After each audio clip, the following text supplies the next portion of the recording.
A man being held on suspicion of killing 3 people at a park in Reading last night has been identified as a 25-year-old originally from Libya.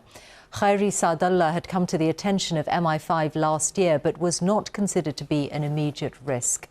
The fatal stabbing is being treated by police as a terror incident, and tonight one of the victims was named as a 36-year-old teacher, James Furlong. His family described him as a wonderful, beautiful and intelligent man. It was in Forbury Gardens in Reading town centre that the attack began around 7 o'clock last night. The suspect was arrested there shortly afterwards. Later, armed police carried out a raid at a block of flats in another part of the town. Our Home Affairs correspondent Daniel Sandford joins us now live from Reading. Daniel.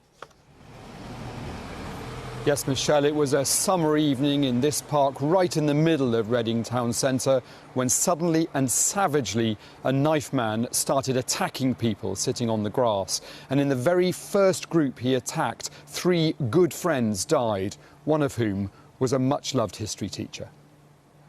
The moment when specialist firearms officers raided a flat in Reading last night.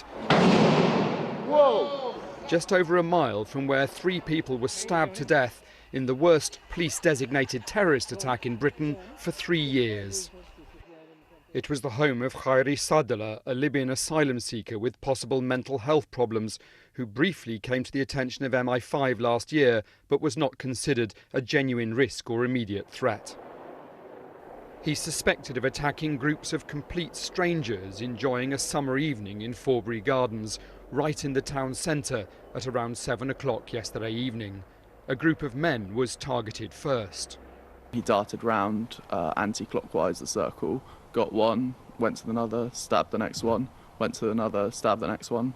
I still thought it was a scuffle, but I was watching because I didn't want to get involved in anything. I was just watching, and then he stood up and I saw a massive knife in his hand, probably at least 5 inches minimum, and then he turned and started looking towards us. And that's when I just started shouting, "Run!" And I heard a lot of screams in the park. A lot of people realised and started running away. One of those killed was 36-year-old James Furlong. His parents said tonight he was a wonderful man who will live in their hearts forever. He was head of history at the Holt School in Wokingham, which wrote in a letter to parents that James was a very kind and gentle man. He had a real sense of duty and cared for each and every one of our students. Words cannot describe our sadness at this time. I'm appalled and sickened that people should lose their lives in this way. If there are lessons that we need to learn about how we handle such cases, how we handle the events leading up to such cases, then we will learn those lessons. This morning, as a huge investigation got underway, police formally declared it as a terrorist attack, though detectives think their suspect was acting alone. From our inquiries undertaken so far, officers have found nothing to suggest that there was anyone else involved in this attack. And presently, we are not looking for anyone else in relation to the incident. Neighbours here at the block of flats where Khairi Saadallah lived have told us that he had caused problems in the past. He once threw a TV out of the top floor window, and he was regularly visited by a mental health key worker. Kieran Vernon told me that the man he knew showed no signs of extremism or violence and had rather been someone to smoke cannabis with. He seemed like me or you. I mean, whenever we used to meet up, we used to talk about drinking whiskey and how different ganja affects the different thinking of mind. Like some makes you sleepy, some makes you happy, some makes you grumpy and stuff like that. And that's pretty much all we'd chat about. That is pretty much it. And sometimes the odd women or two, walk by and it's just a normal, genuine guy. As the bodies were taken for post-mortem examinations, their families remembered 3 much-loved men.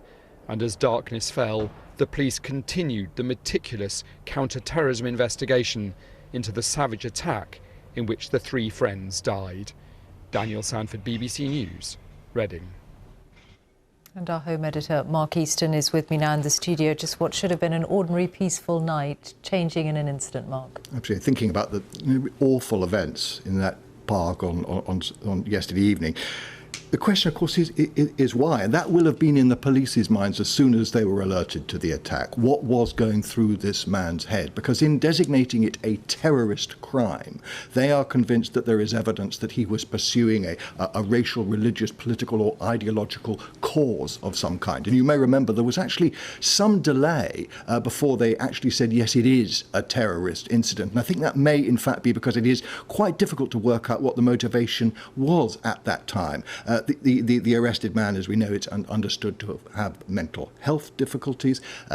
He's not apparently isolated incident. Police have said there's no one else they're looking for. There's no intelligence to suggest it's part of a wider terrorist campaign.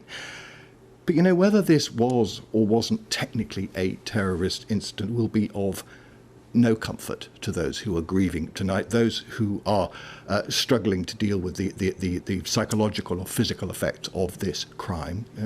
Attacks like this are mercifully rare, but somehow this apparently random and unprovoked attack, just as people were emerging after months of lockdown into the Saturday evening sunshine, it's just so horrible.